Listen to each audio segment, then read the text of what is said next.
Steve, you're not happy with the service? Happy birthday, Steve. I don't know if you caught the show on Saturday, but yeah, I've seen it. It was a choice of that, or was it a choice of you singing? Don't know. But welcome back to Boys in Blue. We are the South Stand. Today, unfortunately, Nobby's not feeling too great. I think a lot of us aren't feeling too great. But we are joined by someone I've been thinking about getting on this panel a little bit already, to be fair. Mr. Polpy, welcome to the Boys in Blue. Great, thanks for having me on. Appreciate it. Now, I just want to say something before we get started, then hand over the reins to Steve to host this show. But I just feel I need to say this, right? Because Steve and I are trying to build a channel here right now that is for all fans and that allows great debates and everyone's opinions. And listen, even I know sometimes the way I speak, people could think I'm trying to shut down others' opinions. I'm really not. I'm listening. And even today, some of what's been said in comments has made me start thinking. But the one thing I just want to ask is, we're not trying to shut down anyone's opinions. Please, everyone in the comments, appreciate everyone on the panel's opinions, everyone else in the comments' opinions, and be constructive. That doesn't always mean be positive, but be constructive, and please do not get personal. Mods, please. If anyone is being personal, you know what to do. But again, if an opinion is different to yours, that doesn't mean you have to time them out or anything like that. So let's just make sure we can keep it positive while we talk about the shit show that was last night. Steve, over to you. Yes, welcome back to the show. First of all, big thanks to the sponsors, Bowen Pies, home of the chicken balti pie. You've seen the QR code. You've seen the discount code. If you want a chicken balti pie while you're up at 2 a.m. watching Man City get beat off Al Hilal, that is what you need to do. Go and order a box now. You know what I mean? It would probably keep you awake. I made a bacon sandwich, you know. I had a bacon sandwich in the middle of it. Well, I think I had a packet of M&Ms and a Diet Coke trying to stay awake. But no, it was, listen, we'll talk about it. The last couple of weeks, a lot of Man City fans have been excited because of the new signings, the way we've been playing.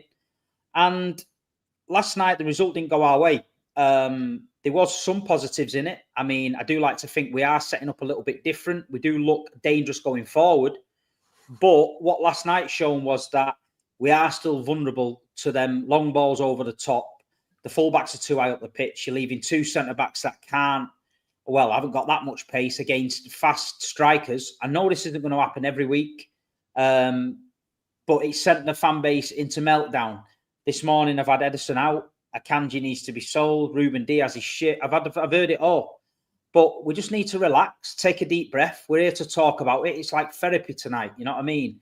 Don't panic. We've been in worse situations than this. If we'd have gone out to Al Hilal last night and passed it side to side for 92 minutes and got beat 1-0, then we can come on here and we can have it. But it was a good old-fashioned ding-dong of a game. It was pre-season. It was a bit end-to-end. Tale of two halves, but Pulpy, I'm going to you. What do you think of it all? Are you in the camp where you're having a bit of a panic, or are you pretty chilled with it? I'm definitely not panicking, mate. It's one of them. I think you have to adjust your expectations. A lot of people like this game. This was either a pre-season tournament, it was either a major tournament you wanted to win, or it was the end of last season. You've got to choose your poison and then base your feelings on that. For me, it was a pre-season tournament, you know, a bit of a knockabout. It wasn't really anything that I particularly was interested in winning, but it was good to watch and good to play in. And it was a good chance to get some players that maybe are a bit out of form, like getting Foden playing. And I think it's just a case of we tried, we played all right. It was half decent, and now we get a bit of a break, and we just got to move on. It's not the end of the world, you know. We're not like, it's not like we've been knocked out of Champions League semi-finals and played poor. It's a pre-season tournament. It's no different to me than playing a tour of America, where we've played teams like Al Hilal and we've played teams like Inter Miami, and sometimes we don't beat them all. We play Bayern Munich and stuff in Juventus. It's not the end of the world, you know. People are massively overreacting as they always do, Pep out, Ederson out, Diaz out. It's anyone out, anyone in. This is poor. Just sleep on it, which hopefully some people have done, and chill out and let's just Some of reevaluate us. when the season starts. It's hard. weeks until the season starts. A game that finishes at 5 a.m. saying sleep on it right now. Yeah, well, that's it. But it's overreactions, hyperbole, whatever you want to be. Social media weirdos who just elevate echo chambers. Just chill out. Let's just get home from America, get the lads training, and work on the problems. I'm sure that's what they want to do. They're not just out there thinking, "No, this is the end." It's not, just chill. Everyone just take a chill out, and it will work out in the end. It always does. I feel like first half, I feel like we did okay. I thought we had control of the ball. I thought Rodri and Reijnders in the middle of the park looked good. Ait Nouri, Doku on the left-hand side, again, was linking up, looked okay. I thought we did all right. Obviously, second half, we got caught cold. And then he changes Guardiola and Nunes. He brings on Ake and Akanji. And it seemed to me that we went back to that defence that we've been a bit used to over the last couple of seasons. I think he went with his trusted defenders. I didn't think he expected the pace of the two strikers. I think he thought our lads would cope with it, but we got massively caught out a couple of times. I mean, we were lucky that Diaz didn't get sent off when he was offside and he skittled him in the box and he was going to give a penalty. And listen, Ederson knows that he can do better than what he did last night. We know that, you know what I mean? It was one of them games for him. But, I mean, it's like people asking for Cousinov, people asking for Nico Gonzalez. I mean, Pep's got it in his head the way he wanted to play it. I mean, he brought Cherki on late on, who I thought was fantastic again. I think him and Foden, that link up there with them two, is going to be something special. But people are now looking at the defence. Even me this morning, I'm looking at the defence and I'm thinking, right, hold on a minute. If people have seen that with the pace and people have got pacey players, this could be a little bit of a problem. I mean, is this where Cousinov comes into certain games and alongside someone for his pace? Do we need to drop either one of Ake and Akanji and sell him and maybe get someone in with a little bit of pace?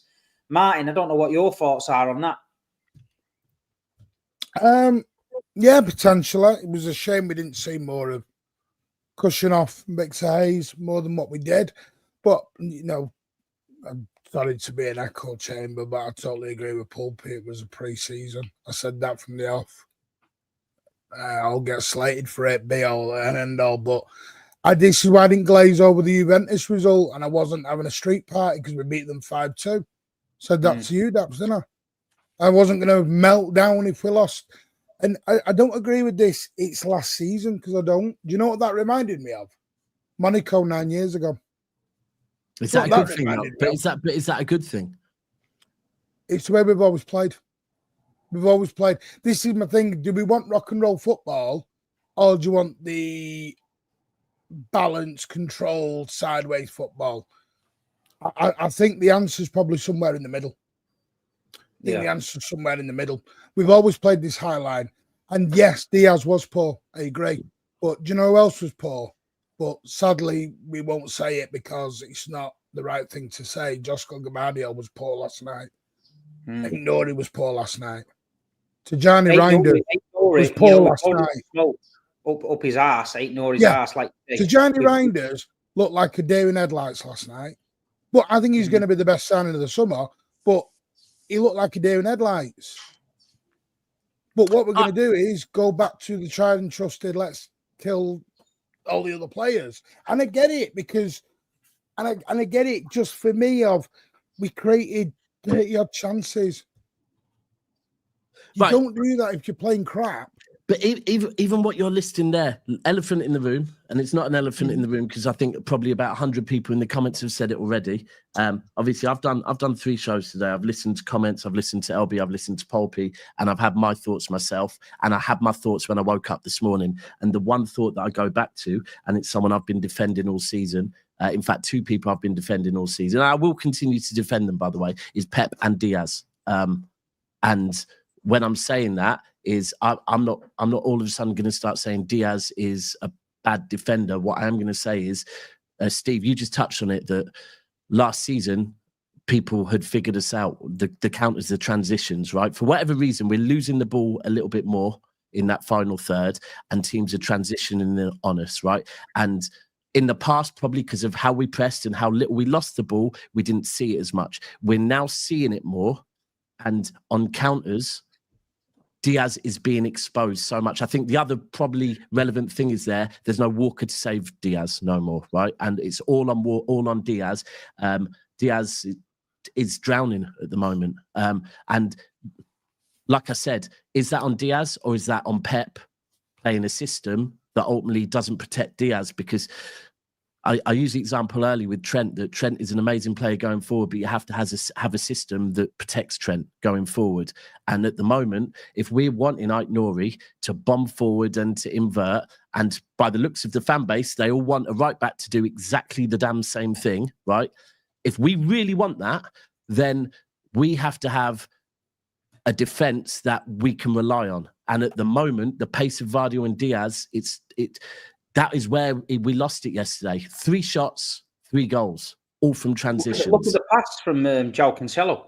Split the whole team down the middle. 1 pass outside of the boot. Yeah. Once they knew that they had that ball on every time, they were looking for it. Even the last goal, the way they spreaded it from left to right, we were all over the place. And like you say, Nouri was treading water most of the time because he was too far up the pitch.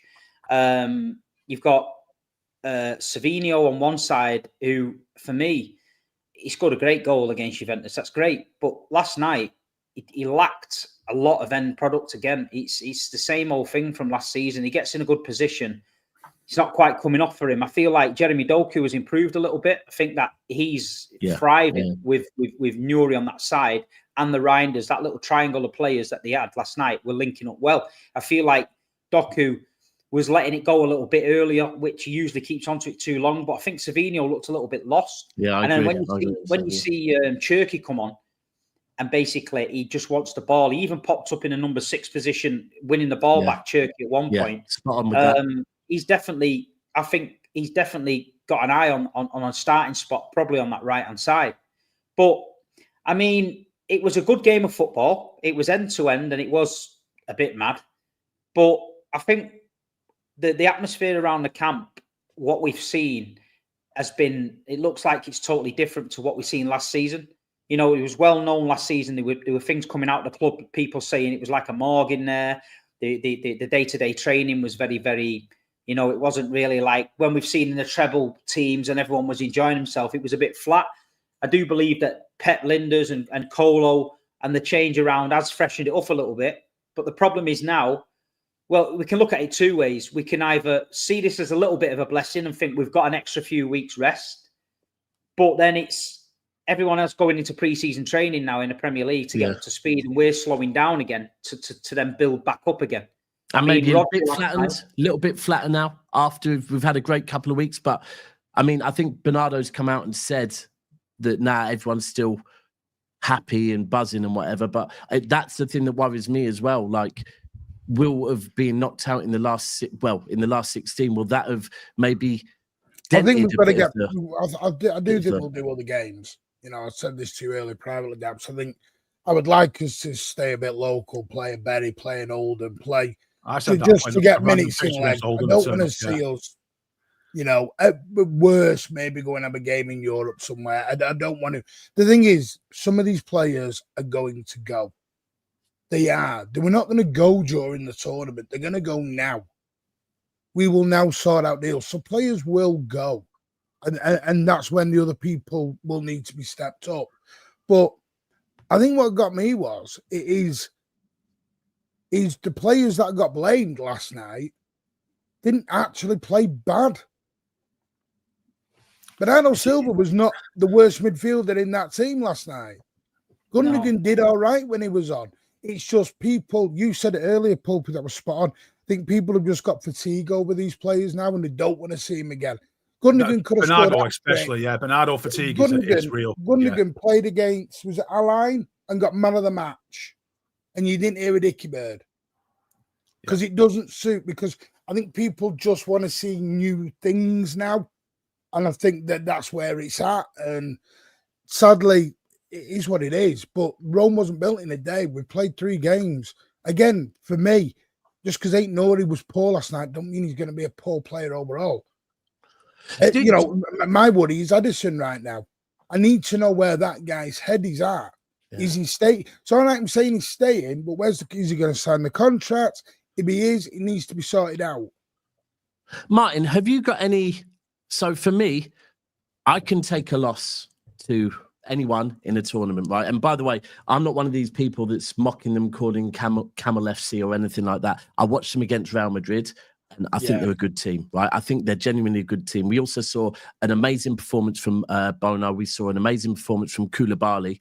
Chelsea must be wondering where that Koulibaly was when they had him, because he was unplayable. That Malcolm looks like an absolute handful. Cancelo's second half came alive. So it's not the loss for me. It's the way we went about the loss. And more so, if that loss was a kind of, a flash in the pan, right? And it was a loss, I don't know, due to being completely outplayed, right, for 90 minutes. If it was a loss due to a wonder goal, all of that, it wasn't. It was a loss due to I want to say not being clinical enough, right? But we scored 3 goals. And like I said to you on the phone earlier, Martin, if you score 3 goals, for me, you should be winning a game, right?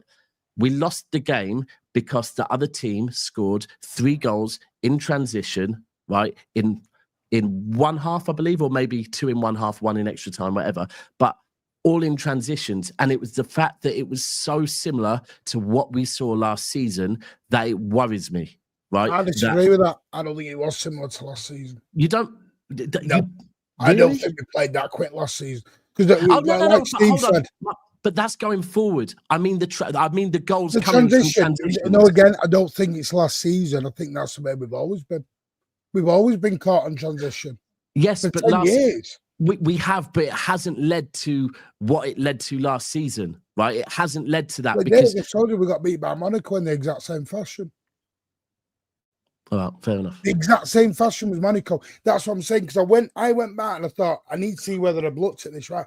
Went and watched, and I was watching the exact same thing. Balls going through the middle. Otamendi going, do a go, do a not go. Otamendi can't follow his runner.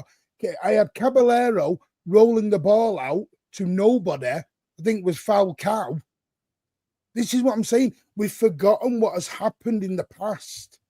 No. I'm not forgetting it, because I do think maybe even before Pep, I'd even go as far as under Pellegrini. City have always been a team for many years that have been liable to counters, right? It's always been a thing that, whereas before, I always used to say to beat Manchester City, there is a blueprint. You have to be able to defend phenomenally, and you have to be able to transition and counter also phenomenally.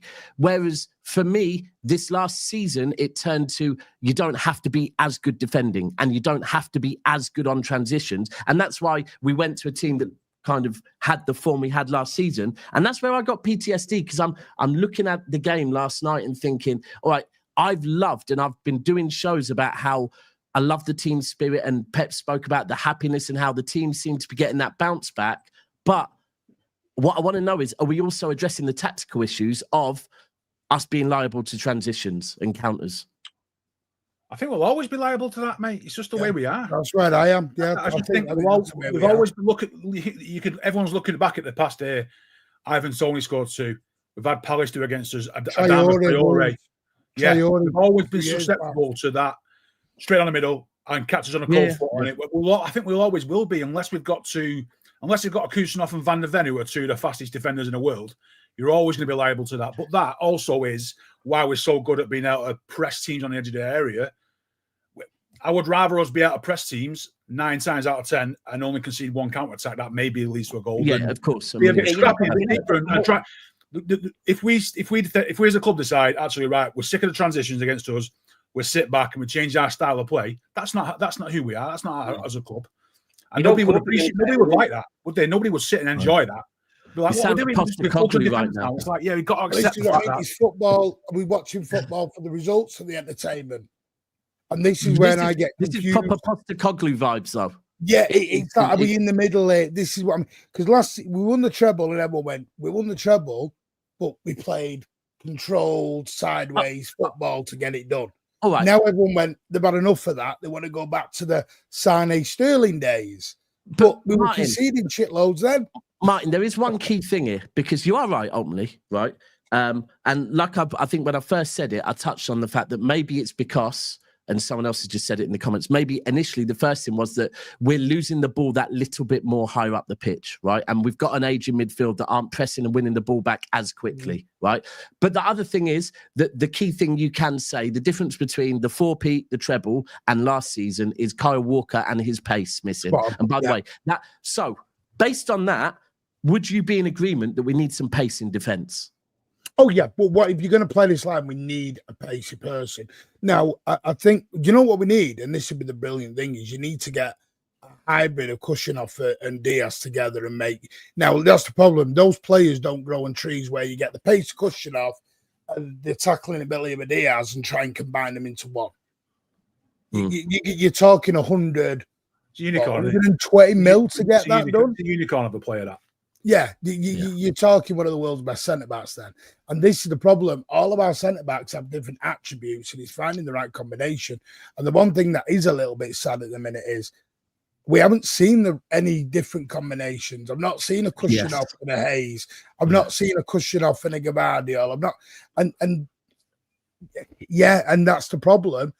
And now we won't. I'm not on that, right? So we haven't seen that. I mean, everyone in the world of football as a City fan is clucking for that Gvardiol, Kusanov partnership, right? There's a reason why we've not seen it. Pep will have seen that in training. He'll have seen it plenty in training, and he's decided, no, not right now. No, we had opportunities for that most of the last part of last season and this tournament here to play that, and we haven't seen it. And there's a reason. It just doesn't suit the way he wants to play just right now. Yeah. I think it's as simple as that. Not like Kusanov's a bad player and we've bought him, we don't trust him, and you're probably more likely to see Kusanov and Diaz and Gvardiol left back than you are likely to see Gvardiol and Kusanov. Right, I agree with you with that. And anyone that watches this channel a lot, maybe today I'm playing devil's advocate a little bit to try and come with a different angle as well. I do hear you, and I've had arguments about, look, it's not favouritism. Maybe it is an element of favouritism, but the favouritism is based on who he prefers and who he actually thinks can do the job better. But if we're going to say that right now from us watching the game, are we saying, all right, that's fine, that's Pep's opinion, but maybe Pep needs to reassess that because we're being caught on counters so much that we do need Kusanov's pace in there, right? And one thing as an example, right, there's the option. Do you replace Kusanov with Diaz, right? Or alternatively, would it be better to not get a right back? Because a lot of people, when they talk about right backs, they want a right back that bombs forward, just like Ait Nouri does. Well, that's not going to solve the issue from last night.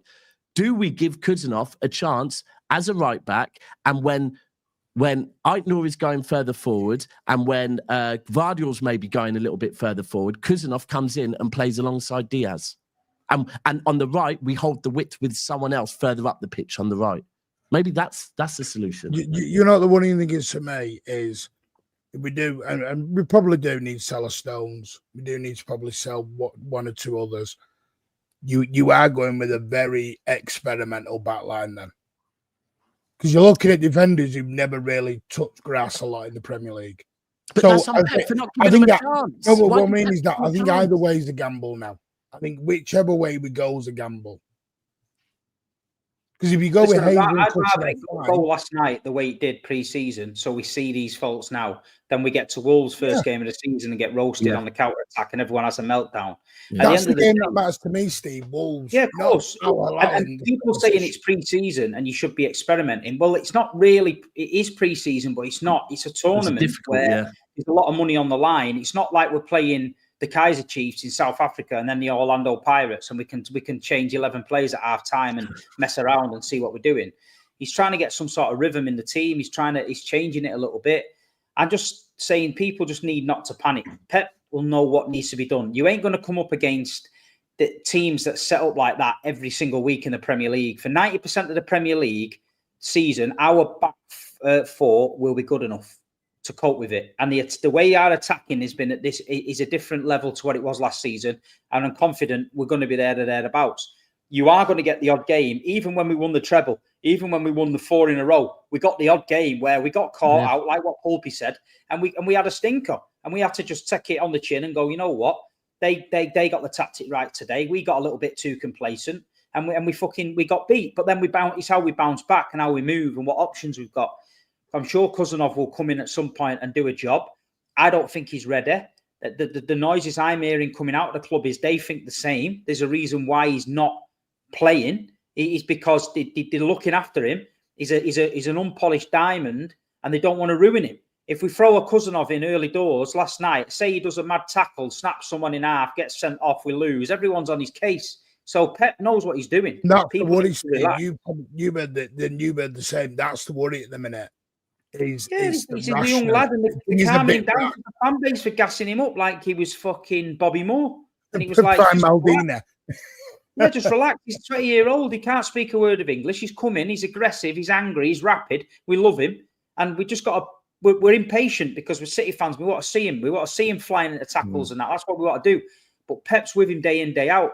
Pep sees him in training. Pep will know what the best way forward with him is. You know what I mean? And because we got caught on the counter-attack last night, and Cousinov's our fastest defender, everybody's shouting out, fucking Cousinov needs to start. It's not going to happen. You know what I mean? We just need to relax.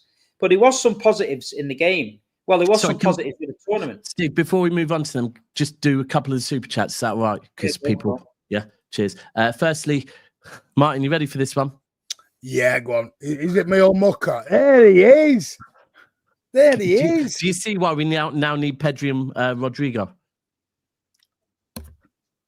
No? You don't want to comment? No? Okay. We'll move on. Appreciate the super chat, Spartacus. Next one from Camaro Mullet 69, mad name, but appreciate it.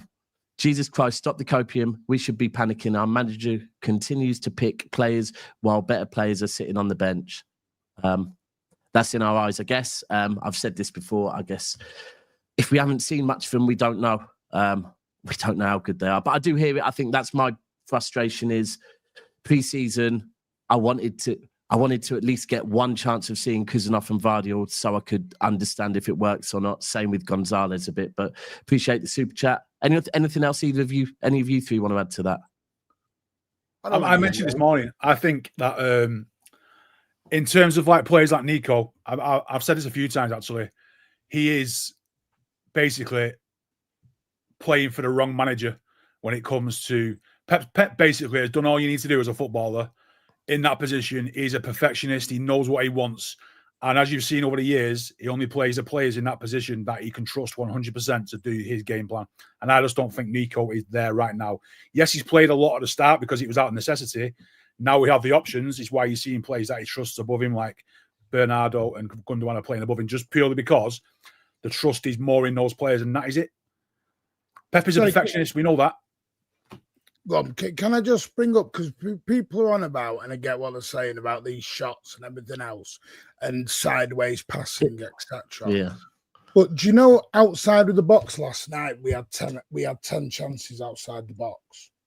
We were shooting different to last season. We were shooting. I don't know. I did not see sideways football last night. I didn't see much of it either. I'll be honest with you. I don't know what people have watched. Do you know what it is, right? That even if you go back and look at prime Manchester City, whether it be treble season or you go back and talk Centurion season, right? We still, when you come up against a low block, you will still see the ball being passed sideways at times, right? Yeah. And I think, again, this goes a bit to what Poppy said about with the players. When you get to a point with a player where you're like, I just don't want to see him no more. I think this sideways football thing is now just being used for any time that the ball is passed sideways, right? And in Manchester City's prime, Pep Guardiola's prime Barcelona still pass the ball sideways sometimes. So I think that's being used a bit too much. The manager does. What they do is, because I learned this when I was coaching, is when you face the low block, you try and go down the right. The right's blocked up, you switch it over to the left. That is going to happen whether we're doing that or not. You try to make the gaps. You try to make the gap. You try to tease out, make the gap. Yeah. What you're trying to do is force that low block to come out of position. So you've got a wall, and you want one or two of them defenders to panic, get impatient, and come out, and then you exploit the gap. I think playing against 10 men as well, isn't it? When you play against 10 men, you make the ball go fast out wide, because then there's reasons why they do that. It's not because they've got no options. It's the reason is the best way to break teams down. People don't seem to want to accept that. I would say the differences that we've seen in the last couple of games, and I saw yesterday even at times, especially when Rodri came on, is the difference is when Rodri's on the pitch, we do it at a faster pace, right? And it doesn't become lethargic, left, right. What you see with Rodri is sometimes he gets the ball and he looks like he's going to pass it right. The players move over, then he goes, actually, now you lot have all moved now. I'm going to pass it left. The only issue is Rodri was a bit wayward with some passes yesterday, but appreciate that super chat. The next one, Amar, this team cannot win the league, not a chance. We're basing that off one game, bro. Yeah, Season's long. Season's long. Do you remember when we beat Juventus 5-2 and City were back and we were going to win the quad? Yeah, that was partly me. I'm not having people writing off the league title on the 30th of June. I'm not having that. People are getting on Rodri's case. I mean, Rodri's had a year out. We've got to be very, very careful with him. Slightest thing he feels, he gives a nod to the bench and said, "I'm feeling something." That could just be fatigue. Could be anything. It could be a bit of his knee. We'd rather take him off and relax. The good thing was he was in the dugout. He didn't go for treatment. He was thereabouts, so it didn't look too bad. But did he have an ice pack on stage? I didn't see. I didn't see him, but I feel like we've got to be fucking careful. You know what I mean? With Rodri, we've got to be careful because he's been like a bull in the china shop trying to get back in this team, and we were all thinking, "Fucking hell, he's gonna hurt himself." He's so important. I don't care if Rodri's rusty and he comes off after playing 30 minutes. I'll take it because he's a massive part of what we need to do. So we'll sacrifice it. He can play these games when he wants. If he's feeling a niggle and he comes off, he comes off. But you know, it's just like you say, it was a disappointing result. There was a lot of positives out of it. I thought that the attacking options we had and the way we played football at times was good to watch. Totally different from last season.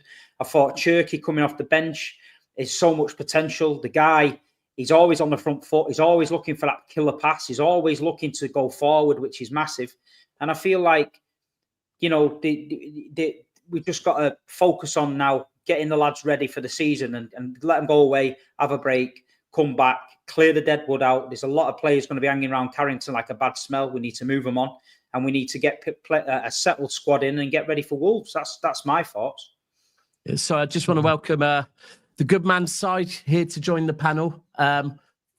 Hope you're good side. Just one last super chat as well, just quickly. This is from Ado saying, Hugo needs to take away the angst from Pep. Pep's loyalty is hurting us as a team as of right now. He's too loyal to some of these players and that needs to be taken off of him. Anyone want to jump in on that one? Sorry, you got to take on that one? Need to get a bio. First, big up, guys. Big up, chat. A long time no see to you all. I want to start off with saying... I hate Pep. It's all Pep's fault. I want him out of my club. No. Can you pull up the super chat again, please? Yeah. Well, I'm not really disagreeing with what Ado is saying. We need to clear out. I think Jack Gaughan just tweeted a few minutes ago that City is going to focus on trimming the squad in the next few weeks. Hopefully, we'll see some of the unks leave, which will hopefully in some way force Pep to play players as Husnaf and Nico, two players I thought would have done a massive difference last night. But if not, I think we might be in for some similar choices as of last season because he trusts him so much. You do think that? You think he'll stick with it? Yeah, I do. So before this Club World Cup, I hoped it was something in the past, but seeing his choices for the different games during the season and the minutes he's given to certain players and all that, I just don't think. I don't know if it's a trust issue for, let's say, Nico, or if it's just a loyalty issue with players like Bernardo and Gundo and all that. So I kind of want the choice to be taken out of Pep's hands, because I think if that happens, he will sort the team and squad out itself. Like, he will make it work. I just think that he's probably a bit blinded by loyalty. Who are the unks? Who are we all know? It's Gundogan, Kovacic, and Bernardo Silva, right? Stones, Akanji, maybe. Yeah, so I want De Bruyne as well. That crew, And right? he's an uncle, 29, isn't he? Who? Yeah, but Unks in how long? I'm 42. I feel like a granddad. Jesus Christ, we're saying My point is, 29 right, drunk the now. point We're is, all in trouble. if we're going to throw Kovacic and Bernardo Silva in the young list and say these are well over the hill, are these same people who are complaining are ready for the conversation when Rodri is that age in 3 years? No, for me, when we talk about that, it's coming, and Bernardo's only 30. You know yeah, what I mean? but it's for me, Pope. It's more. It's more like you can be unks in two ways. Yeah, you can be unks in the age you have, like 34 Gundo, or you can be unk in the way. How long have you? Yeah, exactly. Yeah. I did say that this morning with Daps that I think people have got Bernardo fatigue in terms of the fact they're sick of seeing him. He's been there 9 years, and I just don't think people are ready to. So we're not doing any more statues dead then? That's it. You can get statues for certain players, but other ones can't. Don't ever moan at a statue or a club legend ever again. That has to stop then. Take them statues down. You can't do 8-9 years. You can't go over 30 years old. No, but Martin, there's times to keep players and to move them on, and that's something. He's going. No, yeah, I know he's not getting moved on, and I have no trouble with Bernardo staying at the club as long as it don't also mean that Gundo, Kovacic are also staying. If he's the only one staying of the Unks, that's fine for me. But I don't expect him to play the majority of games, Martin. He's not in my. I think he will go. Right, but don't you think the biggest for me, right? The issue last season, and for me it definitely was, although I will praise them that they got us over the line, the Unks, right? But last season, the issue was playing all four of them. It wasn't playing one or two of them, it was playing all four of them. My issue yesterday, again, I'll be honest with you, is not playing Bernardo Silva. And if it was just Gundogan, although Gundogan is a bit older, it wouldn't be just playing Gundogan. It's playing both of them.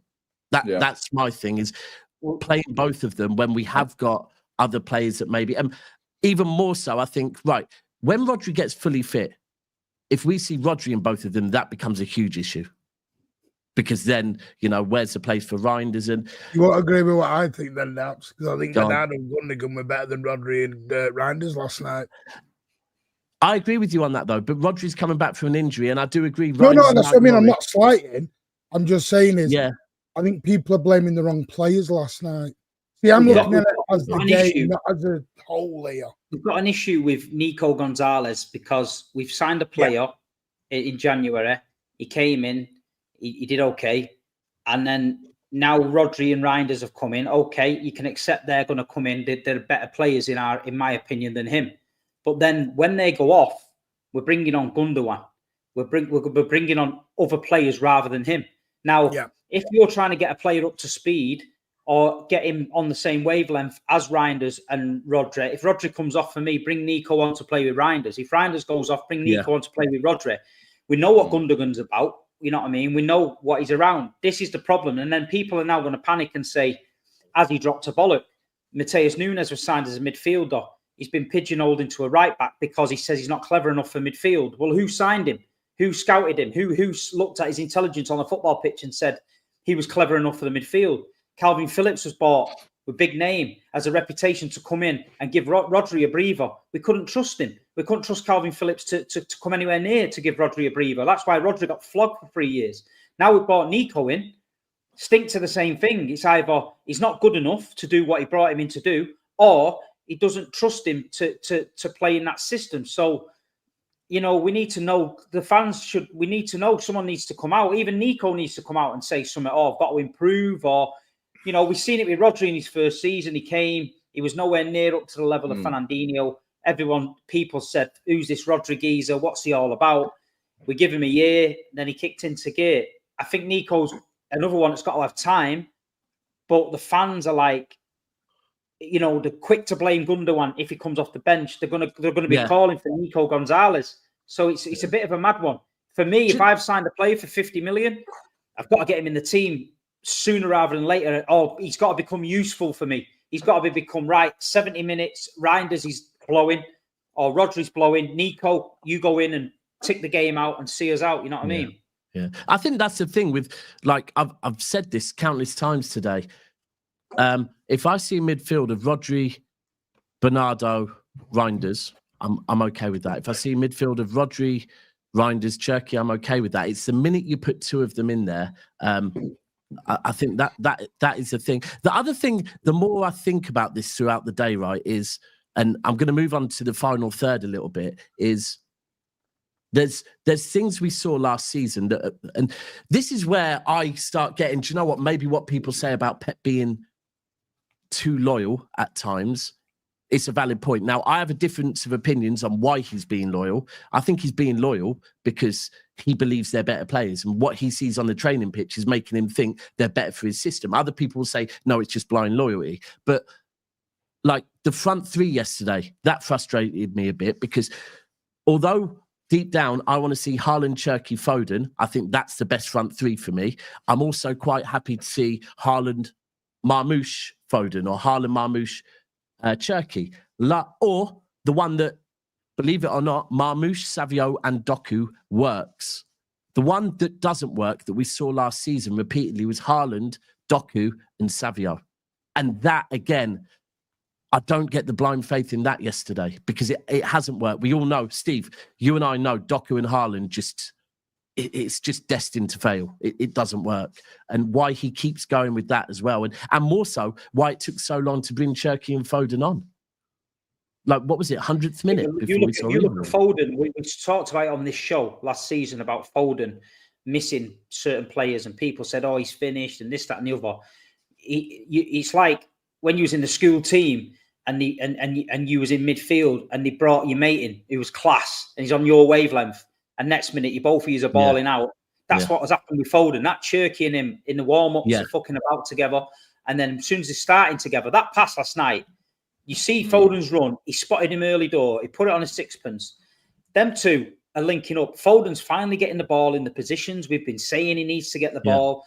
Rodri and Reijnders are getting the first touches forward. It's a breath of fresh air going forward. Yeah. No one's debating that. Last night, watching us going forward, I agree. We looked exciting. Yeah. It looked like we were going to score. It looked like it was coming from the left, the right. I'm taking that all day. But then we shit ourselves as soon as someone hits a fucking Wimbledon 1990 ball over the top and John Fashionroot runs on the end of it and fucking scored. And it's like, what's going on? You know what I mean? That's what we, you know, and against Juventus, we got away with it because we scored 5, they scored 2. We'll have that all day. We'll score 5, you score 2. But last night was tight. And you got to give Inzaghi credit for what he did second half. He clocked what was going on and he said, look, we can get at these over the top here if we're careful. And they picked it out. And people saying they're a team of camel herders or whatever someone fucking said before. Fucking Ruben Neves, Milenkovic-Savic was class. Malcolm has been all over the place.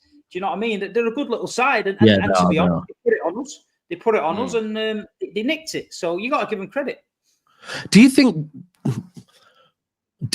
that if Marmoush was on that pitch, because this is one I've heard quite a few times, and if I was Marmoush, I would have been a bit upset. I didn't see the pitch till quite late on as well. I think if Marmoush was on that pitch, we might have been a bit more clinical as well.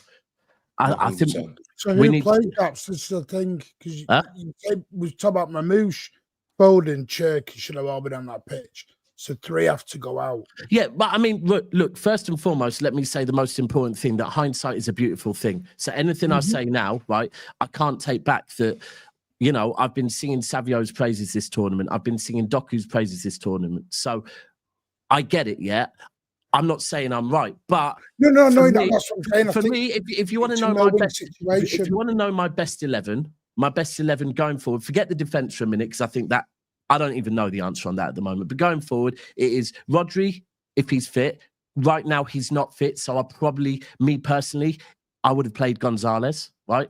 But Rodri, Reijnders, Cherki, Haaland, Marmoush, Foden would have been my best 11 at this point, or my best. No, I agree. That's what I've done. I'm just saying, Doku and Sabinho have done. You know, Sabinho's smacking edge of the box wonder ones last game. Doku was very good, man of the match. Yeah.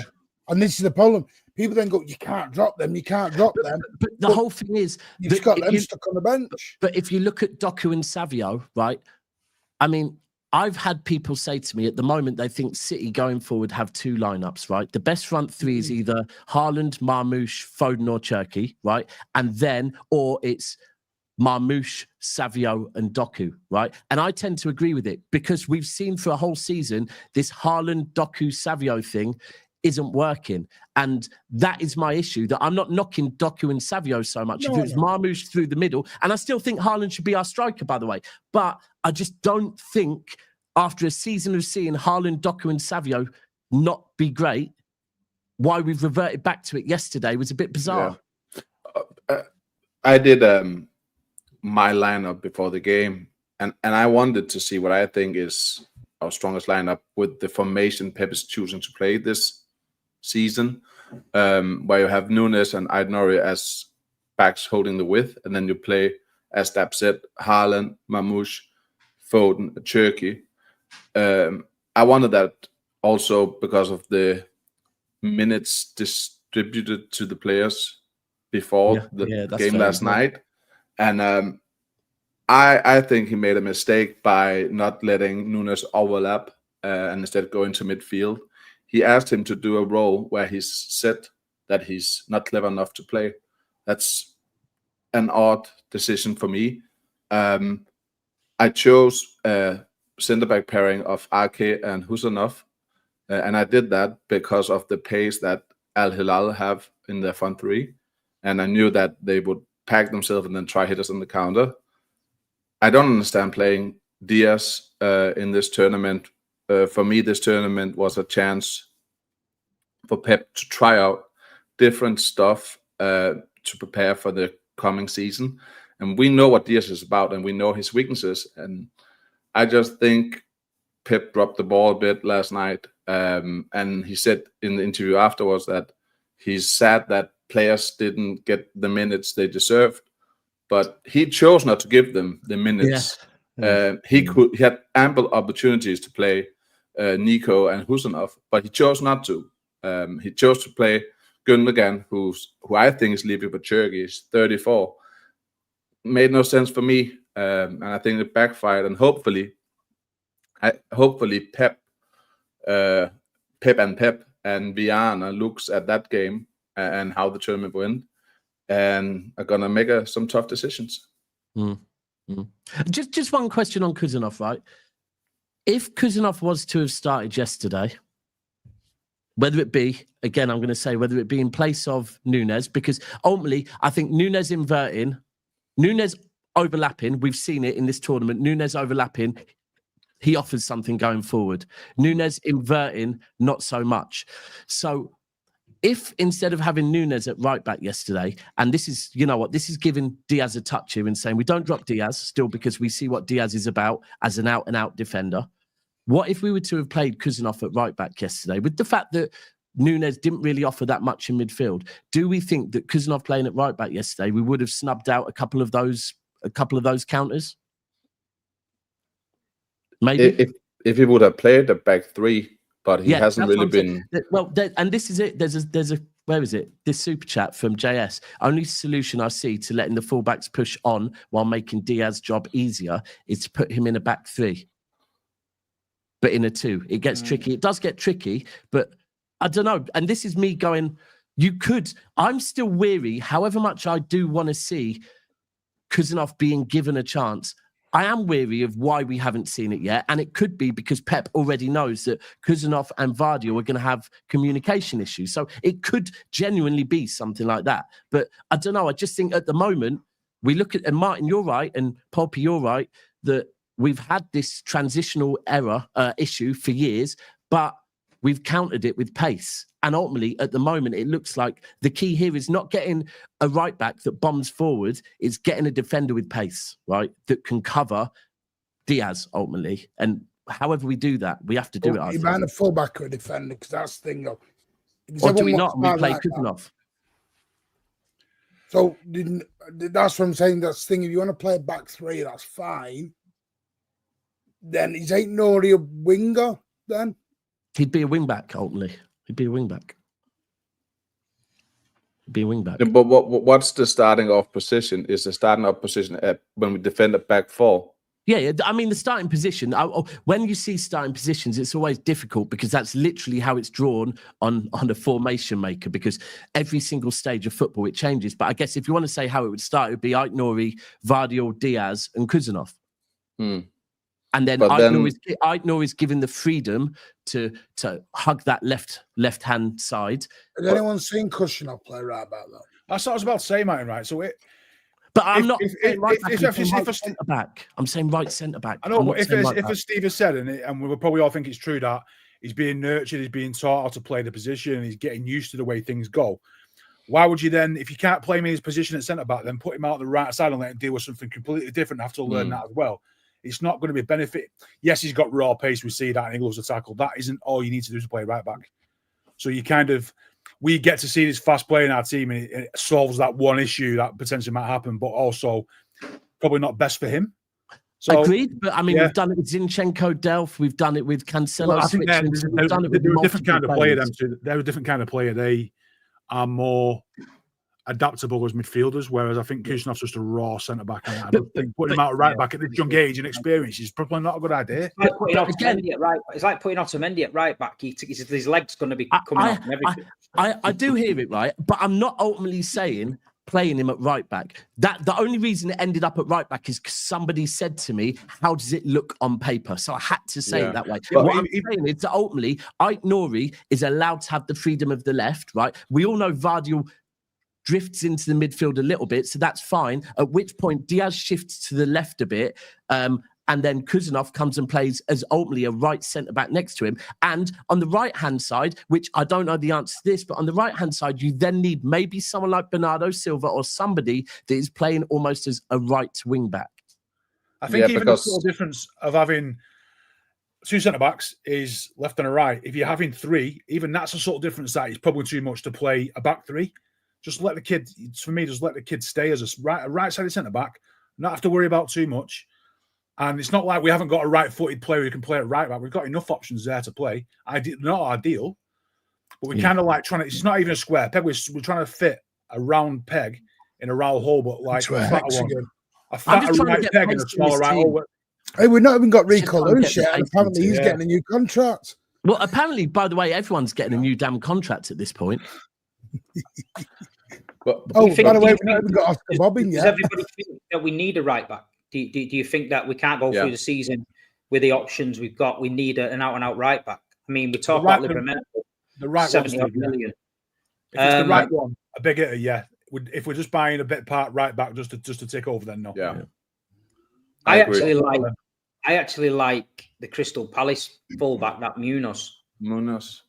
I think he's a good player, and I think I can see him there. But I think City want Livramento, but it's big money in it. And he's the English quota we've got to talk about as well. It's going to be very interesting to see which players get chopped from this squad. Because it looked like, I heard some quotes from Pep today, and he always speaks a bit missy-mashy, so you don't really understand what he's saying, but it sounds to me he's changed his tune a little bit. The other week, there was a quote saying, if they make him have, 25, 26 players, he'll walk away because he don't want unhappy faces. And then he's changed it to something like, we might, it's a long season, we might need a certain amount of players. So it's a bit crazy. You got Nico O'Reilly as well, who where's he fitting in this outfit? Is he going to be the backup left back? Is he going to go into midfield, which is already a top heavy midfield? There's a lot of headache for Pep, I think, in the coming weeks to chop this squad down. But do you know what I feel like at the moment? I hope, in fact, I'm going to say it, that Viana and Khaldoon, especially Khaldoon, I hope that he's not happy about yesterday, right? And that it's an eye-opener to him as well. Because, by the way, the way Khaldoon has handled our form from November through till January has been sensational, with the way he approached the transfer market in January and the way he's approached it this summer so far. It shows that he wants to make change, bringing Viana in as well. And it looks like Viana's... Remember, before we changed from the Wirtz and Morgan Gibbs-White thing, we were going... we had a meeting, right, on the Monday, right? So it shows like there does seem to be communication, and it seems to have come out today already that, the board maybe might have acknowledged, do you know what, after seeing yesterday, we do need a few more things. And that's what I just hope happens. I hope that Pep does keep being challenged by Viana, because I think it's very important for Pep as well, by the way, for Pep. Yeah. Couple more super chats. In fact, we've done that one. So it's this one. Big up to Size Emotional Support Dog. What is that, bro? I've seen that comment about 4 times now. No, it's just my dog. It's an actual dog. It's an excellent. He craves attention. So when I sit at the computer, he stands. You can't see it, but in my sofa, and then looks me straight in the eye and barks and makes stupid sounds. So I have to take him up. I have to stop. That's why unless things have changed, is that why you haven't got a girlfriend at the moment? Because you've got an emotional support dog that craves attention. Yeah, that's it. And one more super chat just came in, and then I do want to be a bit more positive. So over to you, Steve. We're the only team. Top team who tried to calm down our young prospects and ground them instead of letting them develop. You all said the same last season. Anyone's take on that? If you have a young kid who's a bit of a baller, right, and you have the ability to, like a Barcelona, put these kids in and not have much pressure on you because your team's washed. Imagine if we were a top 6 chasing team and we got Foden through, we'd play a lot of games, but when Foden comes through, there's an expectation that we win the league every season. You can't have that ceiling of expectations to win the league every season and be able to blood every young kid that comes through that's got half a chance. You just can't. No. Because by doing that, you have to remove the De Bruyne, you have to remove the David Silva, you have to take an Aguero out, you have to take all these players out to put this young prospect in to get the games. And we'd all love that. We'd all absolutely love to see that and see this young kid come through and absolutely take the world by storm like Lamine Yamal. But what we need to do every season at the level we're at, you just can't do that. You just can't do it on a consistent basis. So you have to accept that one will come through every 2-3 years. We've had a Rico Lewis in the last couple of years. Foden was before that. And that's kind of where we're at. I don't expect to see much coming through for the next year or two. And you might see one more. But we have to maintain that top level, or else all the stuff below it kind of falls with it. Right. Appreciate that. Appreciate the super chats. Steve, Club World Cup. Yeah. There are positives to take out of this. Because we've had 4 games, we've had 1 bad games. What are you taking out of it? I think it's a breath of fresh air from last season. I feel like last season, Crystal Palace FA Cup final, after the game, we were all sat there talking to each other saying we basically just passed it side to side. We only had one way of winning a football match. We've lost the FA Cup. The league form was very, very poor. And we were sat there thinking, has it gone a bit stale? Some people were questioning the manager, etc., etc. We've gone out in the summer. We've got a few more players in. And looking at the performance attack-wise, we're a different team. It's a breath of fresh air. You know what I mean? We've got options. The bench is strong. We've got ballers in there now, like Cherki, who are bringing out the best in Foden. We've got Jeremy Doku linking up with Ait Nouri on the left-hand side. We've got Savinho now chipping in with the odd goal. Erling's getting a bit more space, laying the ball off, being a creator. So Rodri's back in midfield. Reijnders is in there. So there's a lot of positives to take from it. Of course, when you get knocked out, you're going to be disappointed. But let's just jump back a month or two. How we were feeling towards the end of the season, how kind of stale it was getting, and then now we've freshened it up. The training ground scenes look a lot different. We've got Pep Linders in there. We've got the new set piece coach in there. So now's not the time to panic. It's beginning of the season. There's a lot more positives than negatives. It's disappointing to go out, but you can spin that and say, right, okay, we're out, but the lads have got another couple of weeks to prepare now. Maybe get them in a week early, back for pre-season. And for me, all eyes are on Wolves. We've got to, with this season, we've got to hit the ground running, and we've got to make a really good start to the season. We've got to make sure all the players and the fans are on the same page, and we've got to get into the season bouncing, because we all know when the fans and the players are together and the Etihad's bouncing and we're all together on these Euro trips and we start building this momentum, that's when you know things are happening. The team feed off it. We feed off it. Last season, we were just, it all felt disjointed and didn't feel kind of right and stuff. And we just got to put that behind us now. And at the end of the day, Liverpool's took our title. Them singing, let's hand it over Manchester didn't sit well with me. So it's on loan. And we can't let them retain it. We can't let them retain it. They don't retain trophies. Yeah. Steve, one positive for you as well is you're probably a couple of grand fucking better off, to be fair. Fucking hell, yeah. I was going to go to America if they got through that one last night. So I'm happy with that. I think quite a few blue. He was cancelling his flight. He was getting on his email, cancel flight, hotel. Let's be honest, right? It means that first European away is going to have a lot more City fans on it because they can afford to fucking do it now. So, because America, I just want to echo something Steve says, and I know I'll get happy clappy and all that, but we do work. We work best when we are together.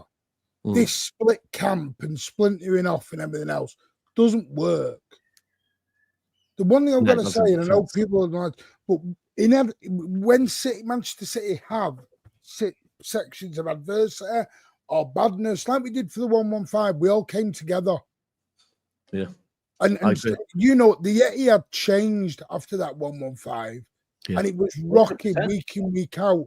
Everyone was online happy. Everyone was enjoying the shows, and we literally marched together to the treble. Yeah, facts. There's big facts. This at the minute is not going to work doing this. One thing I want to say to you, Martin, as well. One thing I want to say. You'd rather be a happy clapper, yeah, than a fucking bell end, and we'll end it on that. Yeah, simple as that. I'm not. So thanks everyone for watching. Appreciate everybody turning up, all the guys, and hit a like on the stream. Leave a comment. We'll get back to you in the comments, and keep the faith. Keep smiling. Could be worse. You could be signing Brian and Buemo for 70 million and be 15th in the Premier League. So at the end of the day, keep smiling. And everyone needs to go and get the nut down early tonight because we've all got eyes like piss holes in the snow because we sat up and watched that shit last night. So on that note, we'll see you soon.